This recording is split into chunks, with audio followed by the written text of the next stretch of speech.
walay. May isang nagtay.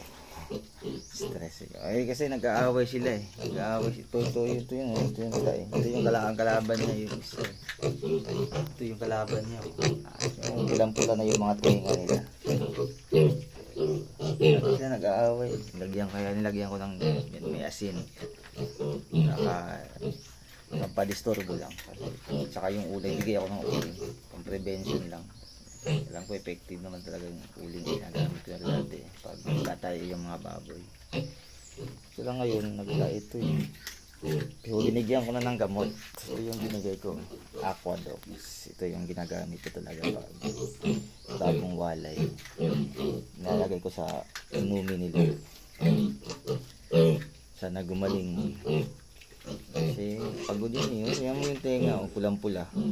Kaaway kasi sila nito kapatid niya.